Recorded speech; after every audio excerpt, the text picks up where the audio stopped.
Alors, si tu devais me dire la plus grosse idée fausse qu'on peut trouver sur le tarot, tu dirais que c'est quoi? Qu'il est prédictif. Ce qui est un peu touchy peut-être parce que souvent on a utilisé cet outil pour ça. Mais je pense que c'est très important d'accompagner l'autre dans son discernement, de le laisser dans son discernement, de comprendre qu'en tant qu'être humain, on a toujours le libre arbitre et que le tarot est simplement un outil révélateur, un miroir de l'âme, si tu veux, qui peut nous permettre de prendre conscience de certaines situations, mais il ne peut pas décider à notre place. Donc je dirais, le truc pour moi le plus faux, c'est voilà, le tarot, il y a telle carte qui est sortie, telle carte, donc il va fatalement m'arriver ça. Ouais, mais alors, moi j'ai entendu qu'il fallait quand même avoir un don pour lire les cartes. C'est pas à la portée de tout le monde, non?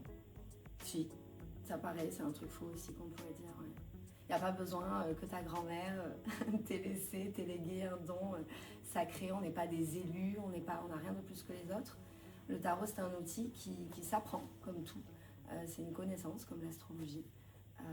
Donc ça s'apprend, c'est à la portée de tous, de développer son intuition et d'apprendre. Alors, souvent aussi, on parle de cartes que tout le monde redoute un peu. Ça serait laquelle, sur laquelle, entre guillemets, il ne faudrait pas tomber? Je dirais la tour. Je pense que la tour, c'est une de celles qui effraie le plus. Parce que la tour, elle indique vraiment un événement qui va arriver, un bouleversement. Un événement qui souvent bouleverse et est impactant dans une vie. Ok. Et est-ce que tu penses que, genre, quand tu fais une consultation, il y a une question qu'on ne devrait pas poser? C'est pas le genre de question qu'il faut se poser quand on est face à quelqu'un qui veut avoir une guidance. Moi, je ne réponds pas aux questions sur la santé physique. Rien n'est mieux qu'un médecin, qu'un professionnel de santé. Donc moi, je refuse de répondre sur la santé, effectivement. Ok. Est-ce que dans justement tout ton parcours, il y a un moment donné où une carte elle est tombée presque trop juste et ça t'a un peu effrayé presque? Ah bah oui, la tour, hein. Comme tout le monde, je suis comme tout le monde. Ouais, j'ai eu des cartes assez effrayantes comme la tour, alors le diable aussi peut être une carte un peu touchy. Et oui, effectivement, concrètement dans mes souvenirs là les plus proches, je fais des tirages de l'année, donc tu sais, je tire une carte pour chaque mois de l'année. J'étais tombée sur un mois avec le 5 d'épée qui parle vraiment d'un vol, d'une arnaque. Tu vois, on va te voler quelque chose. Et effectivement, pendant le mois de mai, je me suis fait arnaquer par un faux banquier. Et en plus, j'avais placé ça sur plutôt le dos de ma société, pas du tout dans ma vie perso. Donc, j'ai pas du tout, quand ça m'est arrivé, réussi à faire le lien et me dire ah mais on m'avait prévenu. Donc ça, c'était le plus flagrant que j'ai eu. Et sinon, la tour, ouais, un événement, un changement, quelque chose qui se passe dont tu t'y attends pas et qui t'oblige à revoir ta gestion, que ce soit dans ta vie personnelle, professionnelle, une situation. Ok. Il y a deux cartes, souvent les gens ont peur plus que la tour finalement, c'est souvent le pendu et la mort. Tu pourrais les décrire chacun et en quoi peut-être il y a des fausses idées sur ces cartes? Ben, le pendu, je suis assez surprise, je vois pas pourquoi elle fait peur.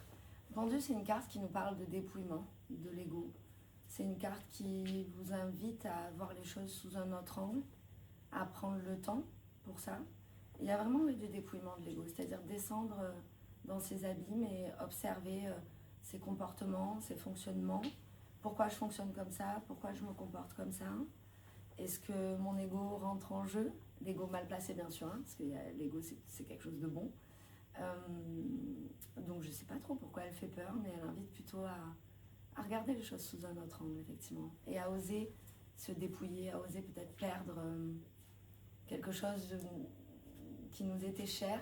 Ça peut être un fonctionnement, une pensée, tu vois, une croyance, mais qui n'est plus valable aujourd'hui dans la vie, quoi. D'accord. C'est pour ça qu'elle fait peur. Ouais, peut-être, sans doute. Quelqu'un se lance en autodidacte ou il a suivi une formation. C'est quoi le mauvais réflexe d'un débutant qu'il faudrait qu'il oublie tout de suite? Peut-être qu'il va le freiner dans sa lecture. Je dirais d'être trop accroché aux descriptions qu'on fait des cartes, aux notices. Je pense que c'est un piège et je pense que justement pour développer l'intuition, c'est intéressant peut-être d'abord de commencer par simplement observer la carte, l'image. Des tarots, il en existe énormément, avec différents dessins, etc. Et vraiment, par rapport à la question, par rapport au ressenti, par rapport aux images, aux couleurs, essayer déjà soi-même, par son intuition, de donner des définitions à cette carte. Et ensuite d'aller chercher la description, en sachant que sur chaque carte, on a une symbolique qui est vraiment immense. C'est large, il y a de quoi apprendre. Et je dirais que c'est ça, peut-être de trop se cantonner, tu vois, au livret qui est fourni avec et de ne pas se faire confiance dans ce qu'on ressent quand on regarde la carte.